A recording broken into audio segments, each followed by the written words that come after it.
Telugu digital media network లో political కేటగిరీలో #1 కేవలం 72 గంటల్లో 1,50,00,000 వ్యూస్ పైగా పాపులర్ టీవీ నెట్వర్క్. నమస్తే, welcome to popular TV.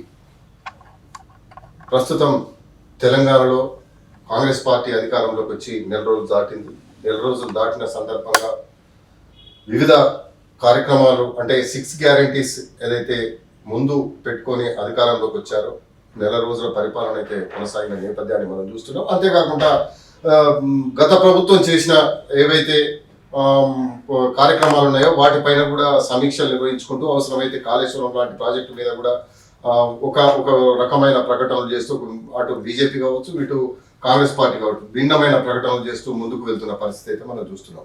So అంటే తెలంగాణలో జరుగుతున్న తాజా రాజకీయ పరిణామాలు ఏంటి, ఎలా ఉన్నాయి, వీటితో మాట్లాడేందుకు మనతో పాటు ఉన్నారు మాజీ పార్లమెంట్ సభ్యులు బీజేపీ సీనియర్ నాయకులు బూరా నర్సయ్య గౌడ్ గారు ఉన్నారు. వారితో మాట్లాడదాం. సార్ నమస్తే. నమస్తే Sampath, how are you? Fine sir, fine. Sir ఇప్పుడు చెప్పండి, అంటే కాంగ్రెస్ ప్రభుత్వం ఓటి మెజారిటీతో అధికారంలోకి వచ్చిందని చెప్పేసి చెప్తున్నారు. అధికారంలోకి వచ్చిన ఈ నెల రోజుల పరిపాలనలో ఎలాంటి మార్పులు వచ్చాయని మీరు భావిస్తున్నారు? వాళ్ళు ఇంకా ఏం చేయాలని మీరు భావిస్తున్నారు? మార్పు వచ్చిందంటే ఒకటి మనం చెప్పచ్చు. ప్రగతి భవన్ ప్రజాభవన్ అయింది. సెక్రటరియట్లో ఆంక్షలు పోలీసులు పోయారు. ఆ రెండు తప్ప మిగతా అయితే ఏం లేదు. వాళ్ళు చేయాల్సింది ఏం కొత్తగా చేయాల్సిన అవసరం లేదు. ఉన్న పథకాన్ని కంటిన్యూ చేయాలి. వాళ్ళు ఇచ్చిన గ్యారంటీల్ని అమలు చేస్తే చాలు. ప్రజలు అంతకంటే ఏం కోరుకోవట్లేదు. అంటే ఇప్పుడు 6 గ్యారంటీస్ అమలు అయితేనే నమ్మకం బీజేపీ పార్టీలో ఉంది. పార్టీ దేవుడు ప్రజలకు ఉందా లేదా అని క్వశ్చన్. నాకే నా సంగతి పక్కన పెడతాం. గ్యారంటీలు బీజేపీ కొరకు కాదు కదా, ప్రజల కొరకు కదా. వాళ్ళు ఆ వాగ్దానం ఇచ్చే కదా పవర్లోకి వచ్చింది. ఖచ్చితంగా చేయాల్సిన అవసరం ఉంది. వారి బాధ్యత. చేయకుంటే ప్రజాక్షేత్రంలో జవాబు చెప్పాల్సిన అవసరం ఉంటుంది. అంటే ఇప్పుడు ఈ అధికారంలోకి రావడంతో మొదటి సెషన్లోనే శ్వేతపత్రాలు రిలీజ్ చేయడం, అటు కేటీఆర్ శ్వేతపత్రాన్ని రిలీజ్ చేయడం, దీని ఏ కోణంలో చూడ? నిజంగా చెప్పాలంటే శ్వేతపత్రం కరెక్ట్ అని రిలీజ్ చేశారు. ఎందుకంటే వాళ్ళు శ్వేతపత్రం వైట్ పేపర్ చేసింది ఏమైనా ఉంటే కదా రాయడానికి. అందువల్ల కాంగ్రెస్ శ్వేతపత్రం బికాజ్ మేమేం చేయలేదు కాబట్టి వైట్ పేపర్ ప్రజెంట్ చేస్తున్నాం. కేటీఆర్ గారు శ్వేతపత్రం కష్టపడి వారు 6,36,000 కోట్ల అప్పు చేసినామని వారు శ్వేతపత్రం చేశారు. మేము సంపద పత్రం 9,36,000 కోట్ల రూపాయల కేంద్ర ప్రభుత్వ నిధుల్ని తెలంగాణ రాష్ట్ర అభివృద్ధి కొరకు, సంక్షేమం కొరకు మేము ఖర్చు పెట్టామని మేము సంపద పత్రం పెట్టాము. అందులో ఏమైనా కొత్త కోణాన్ని చూడొచ్చా? పోటాపోటీ ఖచ్చితంగా కదా, ప్రజలు బేరేసుకోవాలి. ఇక్కడ శ్వేతపత్రం white paper, nothing to tell.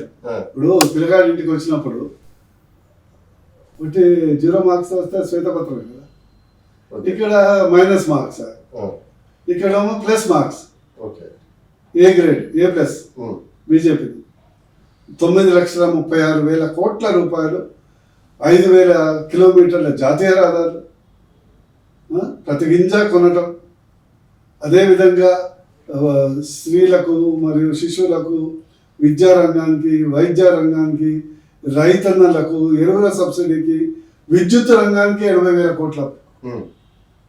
ఇవన్నీ చూసుకుంటే ఈరోజు తెలంగాణ రాష్ట్రం కొంత మెరుగైందంటే 100% మోడీ గారి యొక్క పరిపాలన దక్షతతో శాశ్వత అభివృద్ధి కొరకు ఇక్కడ పెట్టినటువంటి నిధులు ఈరోజు తెలంగాణ రాష్ట్రాన్ని కొంత అభివృద్ధి లేదు. ఇక్కడ తప్పు.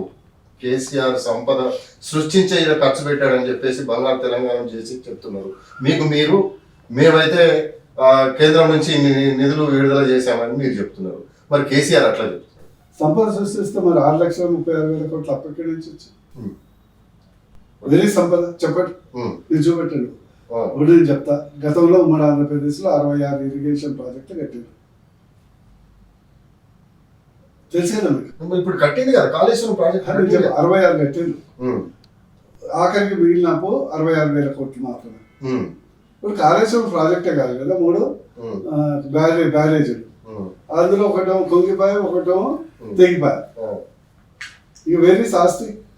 జాతీయ రాట్లు మేమే ఇస్తుంది. ఉమ్, ఎలక్ట్రికల్ వర్క్స్ మొత్తం సబ్ స్టేషన్స్ కానీ, సోలార్ ఎనర్జీ కానీ, ఉమ్, లేదా రైతులకు సపరేట్ గ్రిడ్ కానీ అంతా కేంద్ర ప్రభుత్వం నిధులతో అయిపోయాయి. ఓకే. జాతీయ రహదారులు కాకుండా గ్రామీణ రహదారులు, సీసీ రోడ్లు, పల్లె ప్రగతి, పట్టణ ప్రగతి అన్ని అర్బన్ నిధులు అయిపోయాయి. ఉమ్, ప్రతి గింజ కొనేది ఉమ్, కేంద్ర ప్రభుత్వమే, ఎరువులకు సబ్సిడీ ఇచ్చేది కేంద్ర ప్రభుత్వమే, కిసాన్ సమ్మాన్ నిధి ఇచ్చేది కేంద్ర ప్రభుత్వమే, ఇక్కడ రోడ్లు వేసేది కేంద్ర ప్రభుత్వమే. 6,36,000 కోట్ల అప్పు తెచ్చారు కదా. అప్పు తెచ్చిన ఆస్తులు చూపిస్తున్నా, అదే చూపెట్టమంటున్నా. ఆస్తులు చూపిస్తున్నాం కదా. ఏ చూపెట్టండి అంటే సెక్రటరేట్లు కట్టలేదా, కలెక్టరేట్లు కట్టలేదా? సెక్రటేరియట్లు, కలెక్టరేట్ కలెక్టరేట్లు ఆస్తులు, మీరు దాన్ని ఆస్తులుగా భావిస్తున్నారా? శ్వేతపత్రంలో అదే కదా చెప్పింది. అదే అంటున్నా, అది ఆస్తులా? ఇప్పుడు ఇరిగేషన్ ప్రాజెక్టు పడితే దానివల్ల ధాన్యం పండితే ఆస్తి అవుతుంది. ఇప్పుడు ఇల్లు కట్టుకున్నాం, అప్రిషియేషన్ అవుతుంది, జాగా పెరుగుతుంది, అది ఆస్తి. ఇది బిల్డింగ్లన్నీ డిప్రిషియేషన్ అవుతాయి.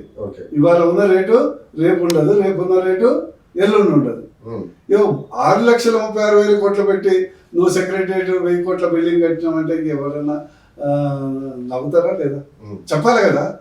నేను 6,36,000 కోట్లు తెచ్చి రాష్ట్ర ప్రభుత్వ బడ్జెట్తో పెన్షన్ ఇచ్చాను, జీతాలు ఇచ్చాను, లేదా రైతు బంధు ఇచ్చాను, ఆసరా పెన్షన్ ఇచ్చాను.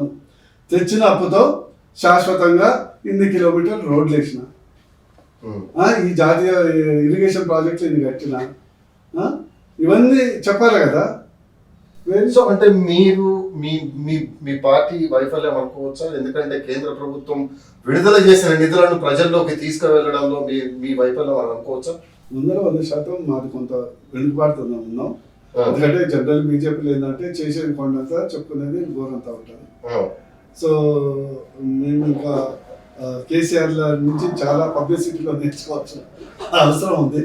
అందరూ కొంత వైఫల్యం అయింది. ఇప్పుడు మీకు ఎగ్జాంపుల్ రేషన్ నేను చెప్తా. ఒక ఇంటికి కేంద్ర ప్రభుత్వం నుంచి వచ్చి ఎంత రేషన్ కేంద్ర ప్రభుత్వం, మరుగుదొడ్డి కేంద్ర ప్రభుత్వం, ఎల్ఈడి బల్బ్స్ కేంద్ర ప్రభుత్వం, ఈ యొక్క కేసీఆర్ కిట్లో ఇచ్చే 12,000లో 6,000 కేంద్ర ప్రభుత్వం, ఇంద్రధనుష్ 7 వ్యాక్సిన్స్ 100% కేంద్ర ప్రభుత్వం, 7,000 రూపాయలు ఒక బిడ్డ పుట్టినప్పటి నుంచి చెప్పారు.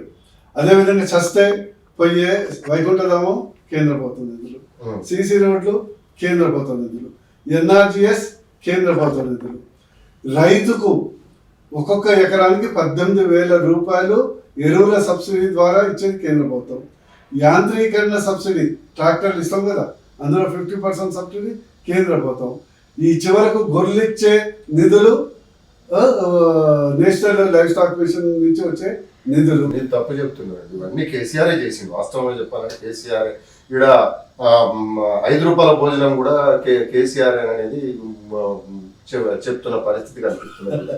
మీరు మీరు ఎట్లా అట్లా ఎట్లా చెప్తారు? చేసిందంతా కేసీఆర్ కదా.